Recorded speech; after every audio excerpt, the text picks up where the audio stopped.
So now we have moved to the present moment, which is the current global crisis, which I would call the fourth organic crisis in the history of capitalism. And we've seen that the answers, the solutions to those crises can differ and diverge quite tremendously. In particular, if you think of the way the crisis in the 1930s was resolved, the crisis which is most similar to the current crisis, historically, from the ways, like the origins and the causes of the crisis. On the one hand, we could see fascism as one response and fascist imperialism as one response to solving the crisis. But we also saw a tremendous wave of democratization as a solution to the crisis in the United States during the New Deal. So there's various possible ways of exiting a crisis, and the question therefore is, like, what exits from this crisis exist, and what have states done? I mentioned it in the first session that states are the managers of these crises. So what exits from this crisis exist, and how has this crisis unfolded ever since? I mean, we're in the ninth year of this crisis, if we, given that it started in 2007. So there's already been quite many attempts and quite many phases that governments have gone through to try and exit this crisis, which is ongoing. So the structure of this section will be in 5 parts. The first one being the question of green capitalism as an exit. Green capitalism was essentially the most coherent solution to the crisis, and it was from left to right, essentially, was considered to be the best way of resolving the structural problems that capitalism had entered into up until 2007. And I will outline, exemplified by the United States and the US state, how it tried to manage the crisis and exit the crisis, what I call the failure of the Green New Deal. And the Green New Deal was essentially the project aimed at moving from neoliberal capitalism to green capitalism. In the second, following from that, I will talk about the global austerity turn. Those of you who were attending at yesterday's panel discussion, like some of the themes that I will be addressing there will sound familiar to you.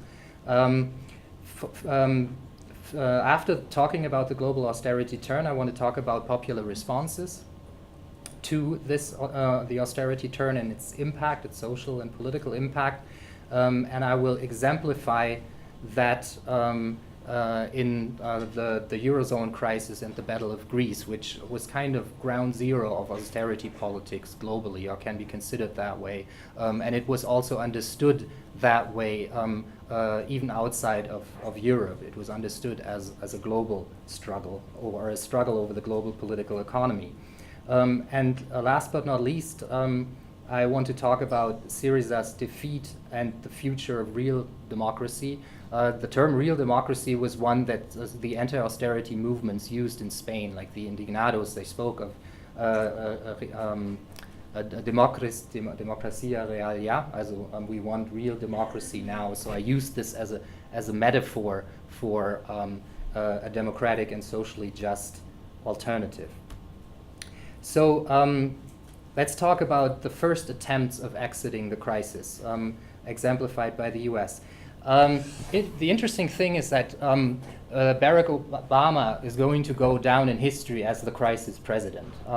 He ran on a platform, ran his campaign essentially as an anti-war candidate, and he was first successful as an anti-war candidate, and then suddenly the crisis impacted his campaign, And when he will be leaving office, the crisis will still be ongoing. So despite the fact that he was 8 years in office, it is safe to say that his entire presidency, or 2 presidencies, were characterized by attempts to deal with the crisis. If you look at his economic plan, or like his economic suggestions, originally in his campaign, like his chief advisor, economic advisor, was Austin Goolsbee, and he developed a project which essentially could be called a social neoliberalism. It recognized that there was increasing income and wealth inequality, and that income and wealth inequality was also hampering economic development. So the idea was, and like the recognition of the observation was, that the profits, profits in society largely went to those who invested in the stock markets, and that therefore workers ought to be part of the stock markets. Right? Like they ought to become stakeholders in capitalism and partake in the benefits of neoliberal capitalism. So this could be called like a deepening of the subsumption of wage-dependent workers under finance, namely that workers would have then an interest in a good stock market because that would pay their pensions, and so on and so forth. These ideas, at the same time, Obama was a fiscal conservative. Like he wanted balanced budgets, and he promised that he would not spend money that hadn't been earned somewhere else. So like all new expenditures would be financed with cuts in other parts of the state budget. So he was a fiscal conservative. This whole project of social neoliberalism, of bringing workers into more into the financial markets, collapsed with the financial meltdown and the collapse of the investment bank Lehman Brothers, which caused the financial meltdown and caused a new state interventionism. Suddenly, Obama gave up on all his ideas of pay-as-you-go fiscal conservatism, but he was part of the so-called Keynesian resurgence of the early 2000s. So in the US, and it's just an example, all governments in the core capitalist countries followed the same same strategies. They bailed out banks, ailing banks, and they issued stimulus programs. In the US, this was the American Recovery and Reinvestment Act, which we're going to be looking at more closely to see how it tied in with the new capitalism. The project was green capitalism. Not all the protagonists called it that way, but the ideas essentially amounted to the same.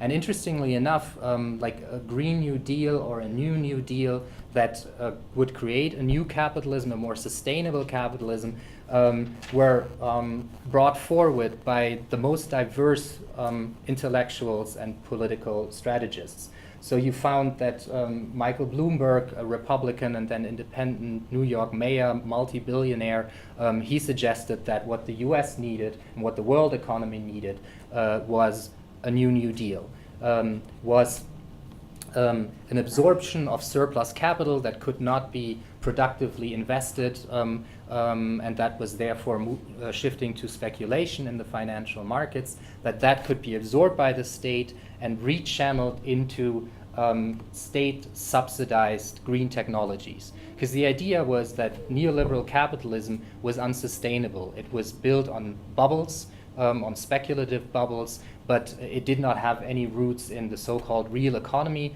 and that therefore green technologies could function as ways that would undo financialization, that would bind a lot of financial capital in the speculation financial markets, and would shift it into green technologies, which could then function as the kind of motor, the kind of engine for new growth and for new industries that would then group themselves around those green technologies. And that's why the whole project, that's why it can be called green capitalism, using green technologies like wind turbines, solar panels, etc., as engines of growth. So this was from neoliberals like Michael Bloomberg to Keynesians, Joseph Stiglitz and Paul Krugman, Jared Bernstein, James Kenneth Galbraith, to even Marxists, David Harvey. They said that a New Deal is the solution to this crisis. And it was helped that two of the most important financial or journalists, Thomas L. Friedman from the New York Times and Martin Wolf from the Financial Times, also shifted towards embracing this idea. Obama spoke of this new capitalism, of what a post-bubble economy. His chief economic advisor, Christina Roma, she was a professor at Berkeley University, an expert on the Great Depression. She spoke in the precise terms of green capitalism. And when Obama was elected, Obama was on the week after, he was on the cover of Time magazine with the subtitle or the headline, "A New Deal." And he had been likened to Roosevelt, the historic New Deal, the historic way of how the US solved the 1930s crisis, all the way through the beginning of the crisis and the beginning of his presidency. So I think it's worthwhile to look in more concrete ways at what the US government did in the 1930s to get out of the crisis. If you remember, the first response to the crisis had actually been austerity. The Hoover administration had tried to burden the costs of the crisis on workers, had to try to balance the state budget, and that deteriorated the crisis. And most experts across the world in this crisis said this cannot happen again. Because when Germany pursued those policies, they resulted in economic catastrophe and the rise of the Nazis. And there was this understanding like that austerity as the initial response to a crisis should not happen. And economic papers, mainstream papers like The Economist said at the time, no penny pinching during the crisis. That is like, we have to spend big. And once the crisis is over, then we can, shift towards more fiscally conservative policies. And so in the New Deal and the early Keynesianism, what the US government did, it actually shifted towards policies that were more democratic and were more socially just. They institutionalized trade unions and empowered them.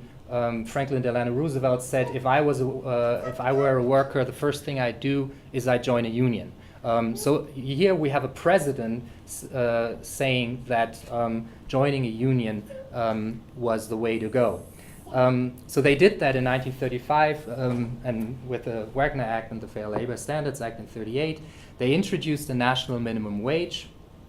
They introduced public employment policies, so they hired laid-off workers. Because when Roosevelt became president in 1932, unemployment hit 25%, and this was prior to the welfare state. So there was a lot of social tensions, and also that was his fear, the fear of socialism and just plain out revolts and revolution. And they introduced Social Security, unemployment and pension insurance, and corporatist state structures, so where the state intervened into the wage negotiations between capitalists and workers. So the question is, how does Obama's American Recovery and Reinvestment Act of 2008-2009 compare to this? Remember, it was a given that you shouldn't pursue the policies of austerity at the beginning of the crisis. Like, it was like a general lesson that it had caused tremendous social and economic and political problems, and had led to the rise of fascism, German fascism, and war. So this was the basic understanding. So the question is whether Obama did the exact same thing that Roosevelt did in the 1930s. he did issue, just like all the other governments, the Chinese government, the German government, the British, the French, issued stimulus programs. So, but the Obama stimulus program, the American Recovery and Reinvestment Act, had three major contradictions. The first contradiction was that it was simply not big enough. So this concerns the volume of the stimulus. An interesting paradox, like according to The Economist, or this is not The Economist, but the Obama administration spent $787 billion. That was the total amount, the total volume of the stimulus program. So like there was a tremendous economic role that the government assumed. Interestingly enough, though, according to The Economist, the government spending ratio, so that is like the ratio of the government in total GDP, government spending, only increased from 19% prior to the crisis in 2007 to 19.4% in 2010. So this was at the high point of the stimulus program, and at the same time that the whole economy contracted. So the question is, how is that possible? That you spent $787 billion and still the government spending ratio did not increase? Well, here's the explanation. While the nation state expanded fiscally, issued that stimulus program, at the local and regional level, you actually saw austerity already in place, a hidden austerity project, or not project, hidden austerity measures and tax hikes. And the context is that all states, except for the state of Vermont, all states have balanced budget amendments. Remember that we talked earlier about the new constitutionalism, how economic decisions are depoliticized, and how neoliberal policies are locked in by, like a balanced budget amendment that compels states to have a balanced budget at the end of the year. So when the nation state was actually fiscally expanding at the local level, you had already layoffs of public sector workers, of teachers, of firefighters, and so on and so forth. And that explains why there was no change really in the government spending ratio. And one really cynical aspect of the whole thing was what could be called a participatory austerity politics. Because here was a situation. The tax base was diminishing, so post offices and public swimming pools, etc., could not be opened any longer. So local politicians and regional politicians put it to their voters, saying, either we close the public bath, or we lay off teachers and thus increase the student-teacher ratio, or we have to increase taxes, local taxes, property taxes, etc. And so you had this democratic moment that people voted for higher taxes at the same time that they were losing their jobs, at the same time that their wages were being depressed, etc. So quite an interesting phenomenon. But the most important point was that the 787 billion plan was not enough to fill a $2 trillion hole in the U.S. economy, and this was clear to all experts at the time. Christina Roma, Obama's chief advisor, said we need at least $1.8 trillion. And it's a very interesting story, like with all the revelations about how that 787 actually came about. It really tells a story of how the state works. Like Roma's plan was then said, no, you can't do that. You have to revise your memo about this. It's completely we can't communicate it to the public that we need more than $1 trillion. So she revised it. In the end, she came up with 1.3 trillion 1 week. Like she had to revise it 1 week before Obama had to see the memo. And then Lawrence Summers and the finance minister and the economy minister, Timothy Geithner, essentially said, okay, now we'll scrap the whole thing and we'll present to Obama two plans, one over 900 billion and one over 600 billion, and let him decide. So Obama actually was not in charge of the whole thing. Right, like Obama actually didn't, like he was present, like to him were presented two solutions that couldn't work a 900 billion or a 600 billion, and he chose 787, essentially not knowing that this would backfire, and it did backfire. The hegemonic consequence was the rise of right-wing populism, because here was what conservatives could tell the public: we spend all this money, and still wages are, the employment situation still sucks.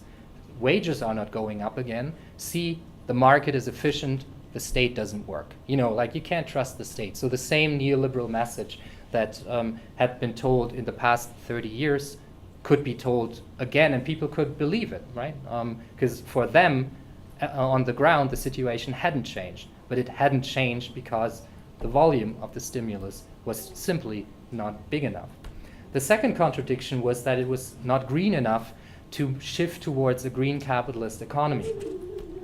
So there was a lack of a green transformation component. Because if you actually break up the 787 billion, they didn't shift towards green technologies. 105.3 billion were infrastructure investments in bridges and streets and so on and so forth for private construction companies. 182 had to be spent anyway. They had to be spent because unemployment insurance had to be funded, because now there were so many unemployed people. Now there were so many people without health insurance, like poor people that had a right to access to health insurance through Medicare and Medicaid, and etc. So that money would have had to be spent anyway, and 288 billion came as tax cuts. And tax cuts in neoliberalism, as you probably know, there's this idea we just have to cut taxes for the rich, and then the rich will invest. Well, if you were there yesterday, I mentioned the figure of the Apple Corporation. The Apple Corporation doesn't pay taxes. It has 200 billion US dollars in cash reserves, and it doesn't invest them. And it's a company that wants to make a profit. So why doesn't it invest it? Because it can't make a profit under these conditions. So you can see that the neoliberal ideology that tax cuts will lead to growth was still present quite tremendously in the stimulus program. So on the surface, it seemed this was Keynesian, but it was not very Keynesian at all, at least in that respect. And not green enough also included that only 27.2 billion were spent on research and development in green energy, like energy efficiency and renewable energies. So, if the idea was to create a new capitalism based on wind turbines and solar panels, where the state would, as it has always, the internet was not Steve Jobs, it was the state, right? That created the military, that created the interest in this research. So this idea could not be upheld with 27.2 billion. And if you look at the Chinese stimulus program, these Chinese actually had a larger percentage of investment in their stimulus program in green technologies, 5.3%, as compared to 3.5% in the US. Now, the third contradiction. Remember that in the original New Deal in the United States, a key component was to give work to people that had been laid off, right? To hire, if the private sector wasn't hiring, the state would hire, and the state would hire people to do useful stuff, right? If you look at the infrastructure, if you have been to the US, if you look at the national parks, if you look at the telecommunication, if you look at electricity grids into the hinterland in the countryside, this was all done by workers that had been hired in the crisis to do these socially necessary things. At the in the historical New Deal, at the height of the works public administration, the government hired 3.3 or created 3.3 million jobs, and in the conservation corps that created the national parks, etc. At the height point, or in general, 2.5 million jobs were created for young workers. So how does Obama's crisis management compare to this? For public employment, there were only means used in the temporary, like in the town emergency fund, $5 billion US. So 0.6% of the stimulus to create 250,000 jobs as teachers to offset the initial layoffs of teachers in the US public education system. So 250,000 jobs were created in one measure as opposed to the 5.8 million jobs during the crisis of the 30s. And remember, the US is a growing population, so at the time, the percentage of those millions was much, much higher than it would be now. Interestingly enough, those 250,000 jobs weren't added, though. In general, the government rolled back public employment. They didn't hire more people, they rolled it back. If you look at the average, given that the US is a population, a growing population, on average, prior to the crisis, even under the neoliberal Bush administration, the US government added 1.1 million jobs. From 2008 to 2012, the Obama administration actually cut 1.1 million jobs in the public sector. So they should have, like under normalcy conditions, not crisis conditions, they would have created 2.2 million jobs. Would have had to be created, and if you could be able, or if you were to compare it to the Real New Deal, this would have had to be much, much more.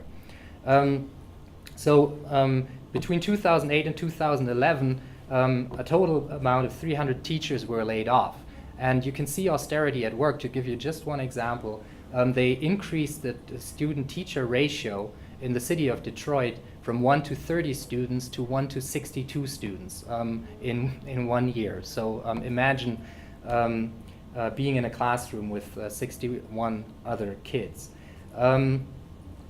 So what is the balance sheet? And remember, this is just one example. Like you find similar makeups of the stimulus programs in Germany, in France, in Britain, and so on and so forth. So the balance sheet is that the Green New Deal failed. It was just simply not enough money, it was not green enough, and it didn't involve public expansion of public employment. When that failed, with the rise of the Tea Party, etc., that demanded a balanced budget, demanded an end to that these Keynesian policies, and the Republicans came back into power. Similarly, in other countries, conservative election victories. We see an austerity turn also in the US at the federal level and globally in the spring and summer of 2010. An interesting component is that the policies were conservative, but when it came to the nationalization of the auto industries, which were necessary in the bank industries. I'm not going to go into detail about that. But the important point is that if you look at what governments actually did at the beginning of the crisis, was that they reconstructed neoliberalism by state means. We are supposed to think that neoliberalism is market forces and against the state. But the state has always played a key role in neoliberalism, and it was the same in this crisis. So the crisis has essentially proven or given more empirical evidence for this realization or understanding. So, like I said, in the spring and summer of 2010, we're essentially seeing a global austerity turn. The stimulus programs, the fiscal expansion that governments had been pursuing were undone, and governments now try to balance their budgets and to try to contract fiscally. While the US shifted towards those policies in the spring and summer of 2010, we see the same thing in the Eurozone crisis with the first memorandum of understanding of the European governments with Greece, and the introduction of the European stabilization mechanism that bailed out the ailing states in the European South, but also Ireland. So ever since then, given that there was no exit from the crisis towards green capitalism, alternative exits have been tried, and we're still in that conjuncture, namely that governments now or shifted in 2010 and now continue to pursue growth and competition strategies that are largely export-oriented.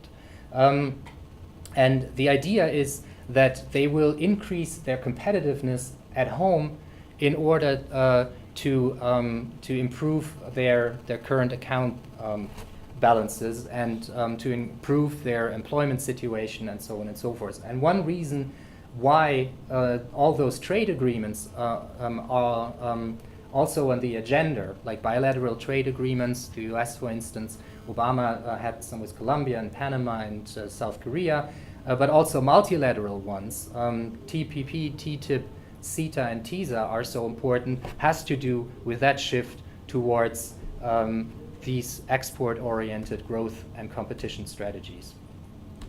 So if we look at the two biggest regions in the global economy and how those strategies are being pursued, in the US it takes the shape of a strategy of external and internal devaluation. If you were there yesterday, this will sound familiar to you. And the devaluation is directed towards the direct and indirect labor costs to employers. So that's not only wages, but it's also their payments into the social security structures, into pensions, into unemployment insurance, and so on and so forth. So the idea is to just make it less costly for employers to invest. And Obama calls this the reindustrialization strategy. In the US, this strategy is based on three pillars, essentially. The first is that wages have to be compressed, or wages have to go down to make it easier or more profitable for companies to invest. And the state assisted in this itself. When the state nationalized the auto industry, Obama pursued a hands-off approach. He said, I'm not going to deal with your investment strategies, like what cars you're going to build, whether they're going to be green cars or non-energy efficient cars. But one thing the government did, the government said that all new workers, all new hires, young workers, had to work for half of the rest of the workers at General Motors and Chrysler, etc. So the government actually took part in compressing wages, and the auto industry is still a role model for large sectors of the rest of the industry of what a good salary, a good wages, etc. So yeah? It's like part-time jobs, which means like half the salary. No, it's full-time jobs. So full-time jobs half the salary. Yeah. So the wage at General Motors was the average. First wage when you started a job was $48 an hour, and it was reduced for all new hires to 24. And this was part of the government's plan to make the auto industry in the U.S. profitable again, right? So the government prescribed to, and of course they were happy to have this prescribed to themselves, but they prescribed that this was part of the plan to make them competitive again, the auto industry in the US. So this is one, wage compression. The second is cheap energy. Interestingly enough, the Obama administration made a U-turn, like a 180-degree turn on many of the ecological aspects of its policies. It had been against fracking technology. It had been against offshore drilling. Obama was an opponent of that. And Obama was against the Keystone Pipeline, which brings cheap oil from the Canadian tar sands to the US. And he made a complete U-turn, not so much on the Keystone Pipeline, but especially on fracking and offshore drilling. So cheap energy, and the US does have, the energy costs are 30% less than in the Eurozone. So that is one way of making the US competitive. And the last pillar being the devaluation of the dollar, like the central bank printing more dollars, which bring more dollars into circulation and which then decrease the value of the dollar in the international markets. So what about the EU? The EU also shifted towards austerity, but given that it's a monetary union, the idea to devalue your currency as a means to becoming more competitive is out of the question for Spain, Portugal, Ireland, and Greece. The strategy in the EU can only be a strategy of internal devaluation, which is cutting the costs of labor both directly and indirectly. And at the same time, the indirect costs include, of course, the public investment, like public social security systems, etc. So the new economic governance in the European Union is increasingly shifting towards a political union, towards a more coordinated economic policy in the European Union, but it's under neoliberal terms. So they introduced the European semester, which contains automatic sanctions for governments if they exceed their budgets, if they don't balance their budgets. And in the suggestions, and like there's all sorts of elements, I'm not going to go into detail about this, but the plan that Merkel suggested in 2013, it hasn't been implemented yet, but the idea is that in the Pacts for Competitiveness, that wage policies, employment policies, like a lot of the economic policies that are part of the sovereign nation states are shifted now to the European level. This is an attempt to lock in neoliberal policies through the EU primary agreements. And the way that this, like the strategy of internal devaluation takes place is by something that could be called debt imperialism.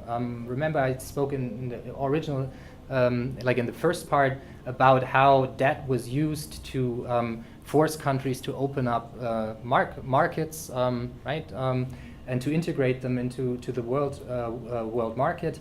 A similar mechanism that prior to this was, just policies of the IMF and the World Bank is now part of the ESM mechanism, namely that the credit, like money, is only given to Greece or to all the countries that got money from the ESM if they decentralize their collective bargaining. So there is a strong, like in Greece, for instance, there's like all the bargaining is now in companies. And of course, this is one of the most crucial ways of how you depress wages.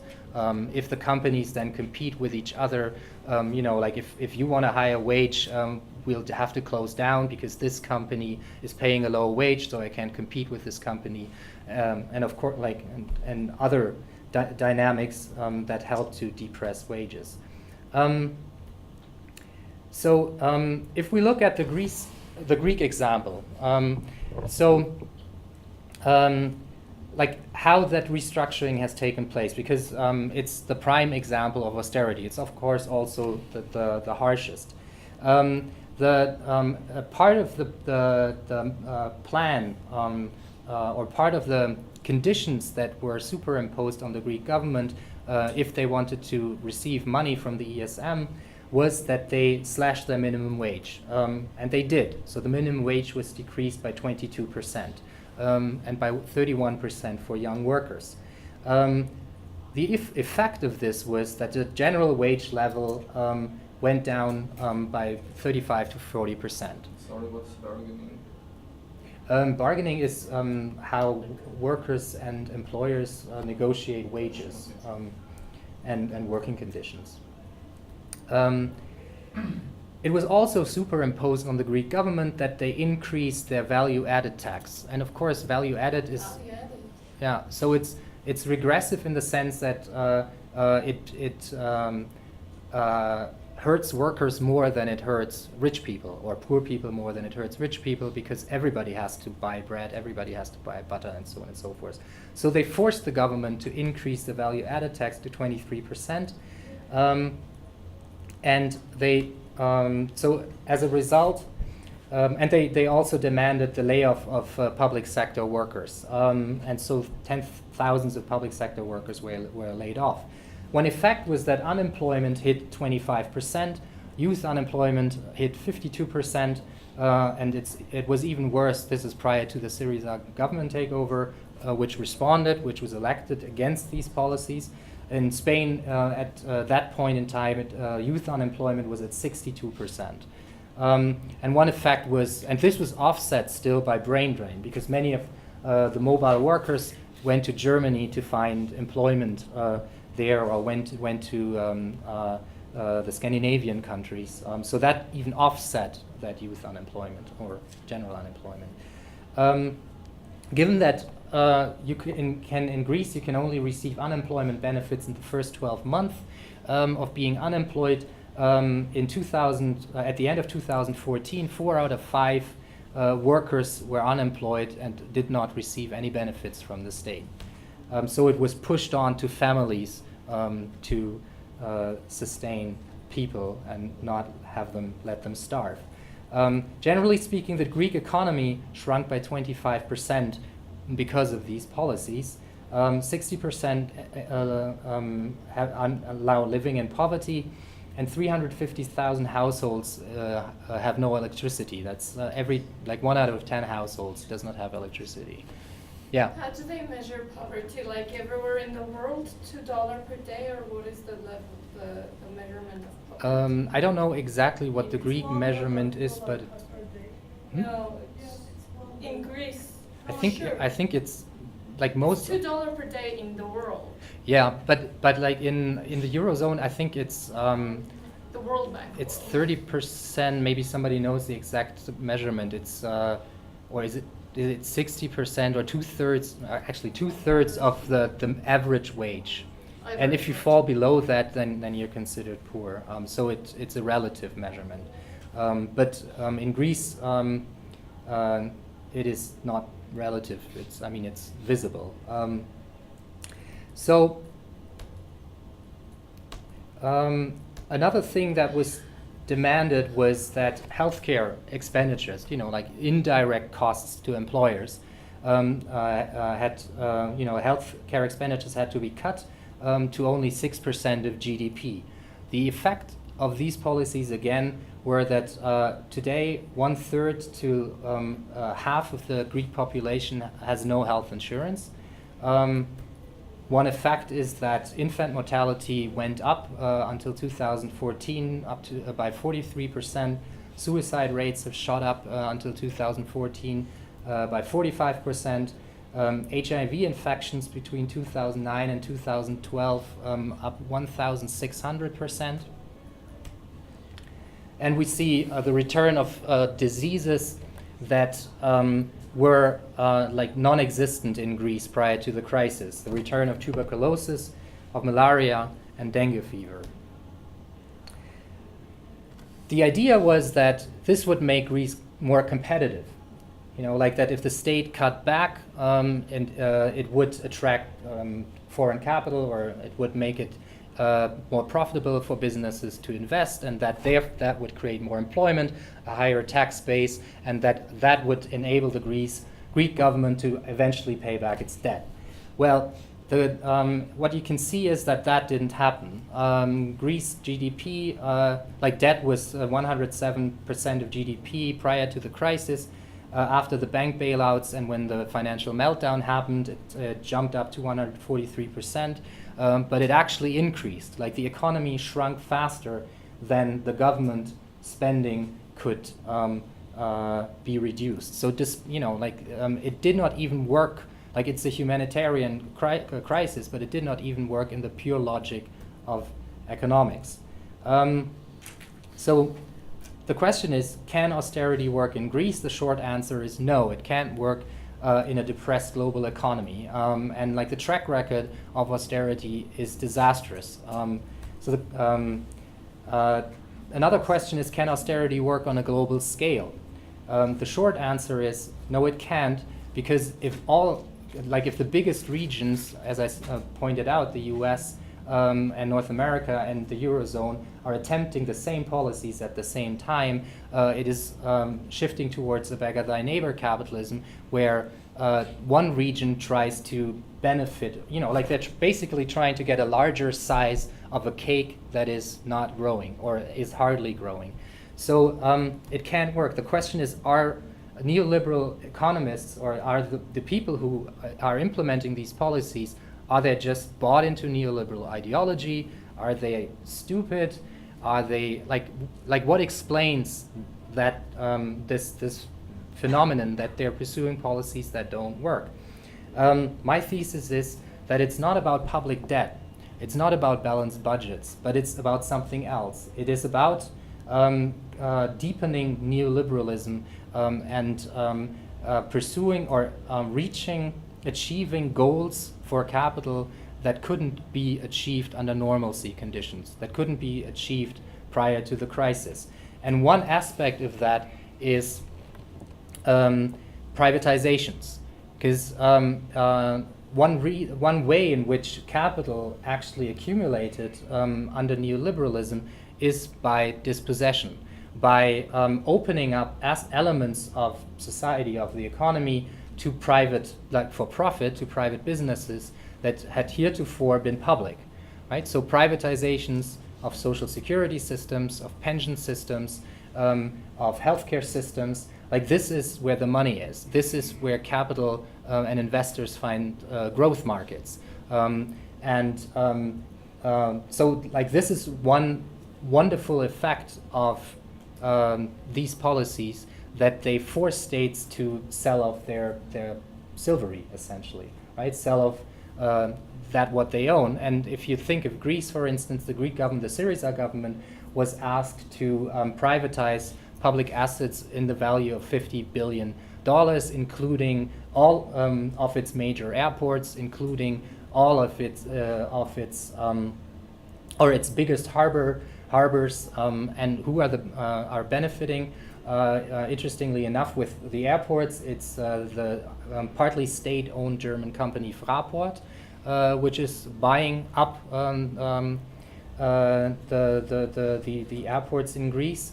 And in the new agreement that was put to the Syriza government, it actually explicitly states it, that the Greek government, the Syriza government, will not go back will sell it, not to nationalization, but it is national property still, but that they will sell it to the government, will sell it to Fraport in particular. So that is explicitly written into that agreement. No. Questions? They sell it or they rent it? I think we can start the... They sell it them or rent? No, they sell it. Like it's a fire sale. And of course, like the criticism was that these, like, because it's a fire sale, that they will never be able to get those 50 billion, because like it was written into the agreement that 25% of the revenue that the government would make with privatizations could be used for, public stimulus, like the government could use it to stimulate its economy. But it's completely out of the question that 50 billion will come out of those privatizations. Like it'll be something like 23 billion, and they will have sold off once, like for good, the national, like state-owned or collectively owned properties. And once they're sold, they're sold. There's trying to go back is much more difficult than selling these things off. So I think we should stop here and start discussing or things, discuss questions, and like I still have a few slides about alternatives and on anti-austerity movements, but we might actually end up discussing that now, or if there are no further questions, I could continue. But I think we should interrupt for now. So, yeah. I just have a remark, and like this makes the whole picture of Armenia even clearer, because Armenia's public debt is over 50%, and it actually did go over 60% just last summer. Of GDP. of GDP, and the constitution, not the constitution, but the law prescribes that public debt can be more than 60%, then it's a national default. And they were really smart enough to change the law and change just the word public into government, which meant sort of it's just this government's debt, it's not the entire state. So it's like, it's a big speculation in reality. So what happened was that the West, which was the EU plus the US plus the World Bank, IMF. So the West started pouring more loans into the Armenian economy that is on the verge of bankruptcy. But not really economy, it actually is giving this out to the government, and then it's relocated in ways that normal people don't realize. And I've come to realize that in reality, a public debt is not the issue. There are the other gains. The bargains are somewhere else. With the Armenian case, it's definitely geopolitical expansion for the benefit of, I think, fuel sources, Iran coming and stuff like that. And so austerity is really, and capitalism is really a new way of gaining benefits than solving the world financial crisis. Armenia is really a good example for that. I'm just trying to picture that, and I feel it completely fit into it. Now, that as leverage to open up economies and to the world market and privatize. No, but that has already happened. Like everything in Armenia is already privatized. Every single thing. There's nothing left basically. Most of the mines are already private and given out. This is a totally new game here. There's nothing private left. No assets left other than just the territory itself, which can be just a bridge that geopolitically will be very important. Okay. Yeah? Back to the problem with Greece. What do you think about that? There is an opinion about, they say it's not because of neoliberalism or some other categories, it's just because of there were more socialism in Greece. They spend a lot of money, they don't work enough. Yeah. Well, the interesting thing is, if you look at OECD statistics, because the prejudice is Greeks are lazy, and especially amongst right-wing populists and racists in the core, in Northern Europe. But if you look at the OECD statistics, you find that Germany is at the bottom of work hours, average work hours, and Greece is pretty much at the top. So it's that is not the issue, but it is used quite successfully in forcing or enforcing austerity measures in these countries, and finding support for these measures also amongst the general populations in the European North. With regard to that they live beyond their means, is the thing is that the crisis is being presented as a sovereign debt crisis, exactly in the ways that you were just describing it. Governments just spend too much, and that caused the crisis. Well, but if you look at the crisis countries prior to 2007, their debt ratio, GDP debt ratio, actually decreased. In Spain, decreased in Italy, decreased in Spain, decreased in Portugal, decreased in Ireland, and it was stagnant in Greece. Right? So debt was not the problem. That the debt only increased the way it did as a result of the crisis. It was not the cause of the crisis, but it increased as a result of the crisis. Partly because of bank bailouts, but also partly because the crisis laid off millions, 50 million jobs were lost around the globe. Right? And of course that had an impact on state budgets. So the interpretation, it was a sovereign debt crisis is just plain wrong. It was a capitalist crisis, a crisis of overaccumulation, and we could talk about that in detail. And that crisis created this situation, which allows neoliberals to deepen neoliberalism, but not without resistance, and that's the good part. It would be interesting to see some resistance, examples of resistance, if it's possible. Some alternative you have. Okay. What? I have another Yeah. question, but more about the movements. Are you aware of what is happening in Greece now in terms of does Syriza government have legitimacy now, or there are more like movements in the square continuing? And also, I read that like during these negotiations, the Italian, the Spanish, the other southern governments were very much against Greece, like not supporting the Greek government but the austerity policies of Europe. Yeah. And on the other hand, do you know about the connections between the, like this M50, are there connections between Spain, the movements? Yeah. Okay, well, then we can just jump right in there. But I will answer to that directly. The reason why the Spanish government, the conservative government, and also the Portuguese government were the biggest allies of the German government in being strict vis-a-vis Greece was because if there was leniency towards Greece, their own populations would have realized that all the cuts were not necessary, right? That there were alternatives to austerity, were alternatives to 62% youth unemployment in Spain.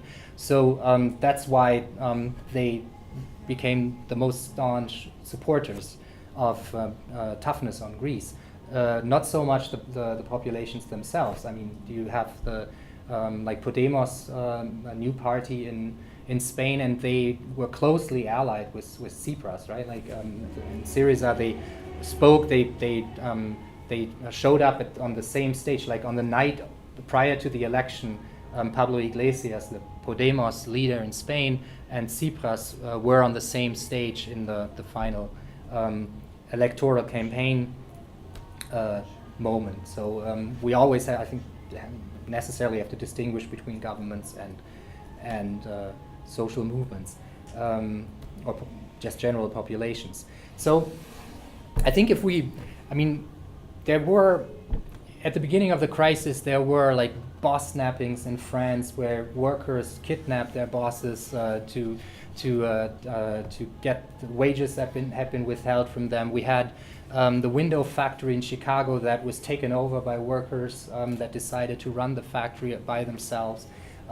We had all sorts of, in Germany, big demonstrations under the moniker, "We won't pay for your crisis," right? This is your crisis, this is not our crisis. So all of these things happened. But in the larger scheme of things, the first articulation of the crisis was gains to the right, right-wing populist movements benefiting from the crisis. And it makes sense. I mean, crises are... You mean right-wing, nationalist, or liberalist? Neo-fascist, nationalist movements, generally But speaking. they Yeah. can also be liberalist, so neo-fascist movements. You mean economically liberalist? Yes. Oh, okay. Oh, well, yeah. I mean, that was if you take the Tea Party, for instance. Of course, that was they were against more spending because they gave it a racist twist. Who's gonna benefit from it? Oh, it's poor blacks that don't want to work, that are lazy, and so on and so forth. So, I mean, there's a lot to be said about why right-wing populists gain. My thesis is that it's a natural response to a crisis, that people are fearful, and they, when they fear that there's downward mobility, they fear pressure from below. It's easier to kick down the barrel instead of revolting, especially in the core capitalist countries, where a lot of the trade union militancy, a lot of political activism has actually been unlearned. because of the welfare state. The welfare state actually worked in that way that it stopped the typical class struggles that still existed in the 1920s. But after the global austerity turn, we actually see what social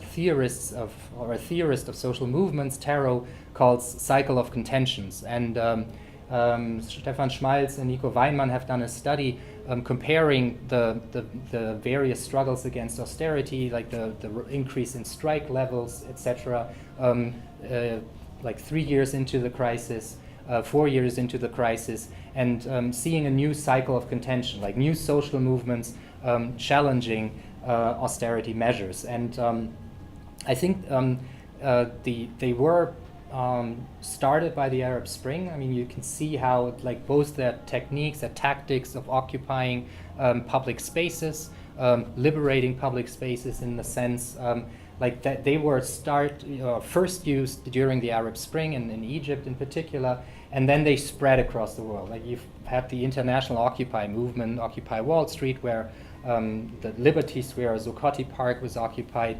So I think that played a crucial role, and even the spring motif was internationalized. So we do see that even despite all the differences that sparked those revolutions, like the self-mutilation of a worker in Tunisia, or like there were different things or even different issues, different questions that sparked those movements. But I think it's safe to say that they form a phenomenon in itself. One thing that I like to call the Portuguese riddle is that despite the fact that these movements were tremendously strong, that we see a record level of mobilization, not so much in the production sphere and trade unions and strike levels. They haven't reached the historical levels of the 70s yet, but especially in street mobilizations. But despite these mobilizations, they actually did not change the course, like the austerity course, and they did not manage to do that. They did not even create government crises, like in Portugal, when 25% of the population were out in the streets protesting against austerity. The government stuck it out. There were not even new elections. Not even the minister stepped down, which is quite tremendous when you compare it to social movements in the history of capitalism. And my theory is that it has to do with the makeup of the European Union, that it's possible to channel discontent or to offset it by relating it to the European institutions. Well, you can't address us, address the European institutions, and generally a way of insulating governments from social pressures, sometimes even quite directly, with laws that create zones of like non-demonstrations around parliament buildings, about central bank buildings. In Spain, for instance, where you have new laws with draconic sanctions against protesters if they even try to reach the spaces where those decisions are being made. So my interpretation, if you think that there is such a thing as Hegel called it, like an irony of reason, or like a world spirit, where across the globe people learn from one another and new tendencies emerge at different spaces in the world. I think one can argue that Syriza was actually a lesson learned from the Portuguese riddle, like a lesson learned that no matter how strong the mobilizations are, they don't affect change unless you take over political power. And in left debates, there's been, a long time a hesitation to speak about that, to think about political parties as necessary for political change. But I think this kind of changed this that way, and not only in Greece but also in Spain. When the 15M movement, the movements against foreclosures, etc., founded Podemos as a party, with a close connection of the social movements with the political party. And I think, Greece being the battleground for austerity for that particular moment, or the first half of 2015, when Syriza was elected in January, 25th of January, like that their plan A, was that they would break Eurozone austerity from below, like, you know, with the pressures they had from below, and from the periphery to the core. Because if you look at the choreography of what the Syriza government did, it was quite smart. The first thing that they did was they invited the Russian ambassador to speak with Tsipras. And why was that smart? It was a signal, especially to the United States, that they exert pressure on European governments to not be too tough on, or to listen to Syriza's demands. Because even if Greece were to leave the Eurozone, they're still part of the European Union. And the European Union, when it comes to foreign policy decisions, they have to be unanimous. So Greece could just essentially veto any foreign policy decision made by the European governments, and European governments are shifting in that direction of creating a European army, and of creating European capacities for interventionism. So this was very, very smart as leverage. They didn't pursue it any longer, right? Like they didn't ask Russia or China initially for bailouts, because it would have immediately meant that Greece would have been kicked out of the Eurozone. But they then met with the other, like, social democratic leaders in the austerity hit countries. They went to Italy to meet Matteo Renzi. They like a somewhat neoliberal, but like a center-left social democratic politician. They met with François Hollande and the French Minister of Finance. And after they had met all these potential allies, they went to Berlin. Right? So they signaled to the German government that they were trying to create a coalition of left-leaning governments and their populations hit by austerity. To cut a long story short, after all the negotiations, in July the situation deteriorated, and like it came to a standoff. The standoff was that the ECB stopped payments to Greece, and essentially enforced that Greece had to close its banks. Greece essentially was unable, did not have reserves to pay its workers anymore, and to, like for credit for businesses, etc. So it was essentially it was blackmail. It was what the Greek finance minister Yanis Varoufakis called credit strangulation. And the idea was either you cave in completely, or like accepting everything that is demanded from you, or you leave the Eurozone, especially because this was the secret plan that the German finance minister was pursuing. So essentially the response by European leaders in a Europe that is increasingly dominated by Germany, and there's an increasingly equilibrium between France and Germany, was that if you want to be in the Eurozone, there is no alternative to austerity. There is no, what is not going to happen is what, for instance, the European Trade Union Confederation is demanding, which is a European Marshall Plan, because they say it's not about austerity. Austerity, similarly as I argued before, it doesn't work. Like the only way that the southern European countries can remain in the Eurozone is if we deal with the deindustrialization of the South, right? Like they're not going to be competitive as long as members of the common currency.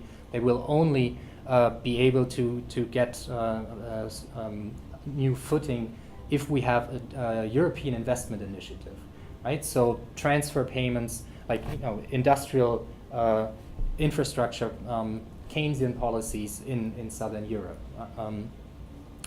the question is, was there a realistic plan to the cave-in of Tsipras?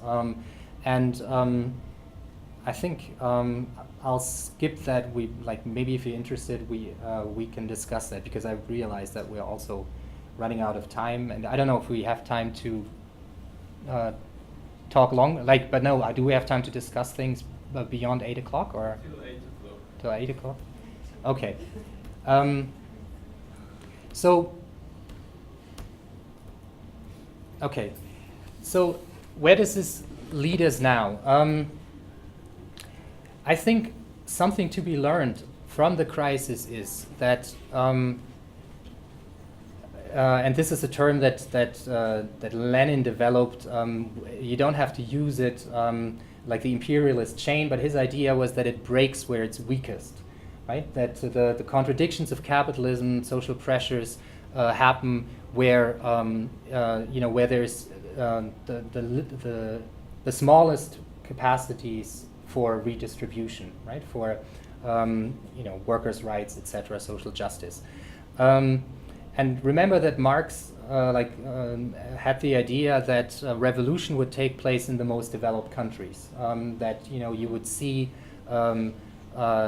change happen in Germany, change happen in Britain, and eventually he also, originally he also thought it would happen in the U.S. But where did it happen? It happened in Russia in 1917. It happened where the situation was most dire and where the possibilities for creating an alternative to capitalism were very difficult. And the entire problems of modernization through coercive industrialization and all those things, creating socialism in one country.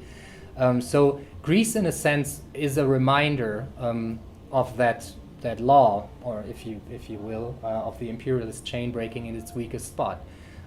Greece had little potential to break from the Eurozone and to change the Eurozone as such a small country. And the question is whether Greece was facing a similar situation in 2015 as Russia was facing in 1917. So the question then is, I think one thing that was striking was that despite the fact that France, one striking thing was that when François Hollande became president of France, he suggested, he didn't want to unravel the fiscal pact, but he didn't want to unravel the entire development of the European Union, but he wanted to introduce financial transaction taxes. He wanted to introduce wealth taxes and higher income taxes, etc. And he completely took a U-turn shortly after he got into power, partly because of the French Supreme Court doing away with this attempt to tax the wealthy. And my thesis is that the only way, especially with Germany becoming increasingly dominant in the Eurozone, is that you have to break the Social Democrats out of the Grand Coalition in Germany. And I think that was the attempt that the Syriza government had to basically deliver on a silver plate to the opposition leader, to the Social Democratic leader, Sigmar Gabriel. If you want, you can become the leader of a social and democratic Europe. You can become Chancellor of Germany, because that's the way you can actually gain majorities in Germany anymore. And interestingly enough, he didn't take the bait. And that leads us to a lot of questions of why actually austerity and this path of development is so deeply entrenched, apparently, in the European institutions. And I'll leave it at that point. And now I think we can discuss for a few more minutes. Yeah? Okay, can I go first? Because I was Okay, you were saying earlier that the only way is to organize politically in a party to, for the social movements. But Syriza's example is showing, on the other hand, that even when it was a political party, it couldn't really oppose the austerity policies or whatever. So now the movement is getting somehow, say, just losing all the public support or popular support, I guess, and on the other hand, not being able to do the real change. So I'm a bit cautious in whether the old forms like the different parties, whatever, are still able to bring the change, which would be anti-capitalist or post-capitalist, or even like more social. Yeah. Yeah. Like, just a quick answer. I think, I mean, it's different. Like, these strategies differ in situations where you're not part of a common currency, like a monetary zone, like in Europe, for instance. Like, I think, I mean, technically, if you are capable of developing a party that is deeply connected to social movements outside of the political arena, outside of the state, and if you gain, like the way that Syriza is organized as a party of movements, like if Syriza had taken over power in a country outside of the Eurozone, of course it could have done whatever it wanted to, right? Like it could have nationalized the banks or like any. So I do think that that this is still an important lesson, because like one thing about social movements is no matter how dynamic they are, they eventually phase out. You know, there's a point where you can't go any further, and even if it's just if you gained like the Canadian Spring did, for instance, if the government steps down, then you have new elections, but that doesn't change the power structure. It doesn't change economic policy. The question is whether, and this is the Plan B question, would Greece have been better off if they had left the euro? Because then they could have done that. They could have introduced capital controls, maybe nationalized the banks. What, But they like, have so much debt, but like how can they get out of the debt? That's the other question. well, they would have defaulted. Yeah. But Argentina has done it, and right, and it was a tough time, but then grows quickly, like recovered, and so I think there's always alternatives. The Greek situation is that I think there was a Plan B, but it couldn't be developed. I mean, Varoufakis in his interviews, when you read it, he said, you know, we had 5 people in a war cabinet to develop a strategy to leave the Eurozone, but we if like to be able to do it really, we would have had to have 500, and this would never have been secret. We would have never been able to keep it secret, and if it had been disclosed, we would have been kicked out of the Eurozone. So I think like there is a situation for left movements in the Eurozone prior to July 2015 and after, and like it's a lesson that was learned by the European peoples too, right? Because I mean the Syriza believed that it would be possible to stay in the Eurozone and break with austerity. Apparently, at least with the relationships of forces being as they are, Greece being the weakest country, and being the country where the imperialist chain, quote unquote, broke the first, where austerity was challenged for the first time by anti-austerity parties taking power, it would have been different, or could have been different, if the situation had played out differently. So, but it's an open debate, and I think it's the debate that we need to have.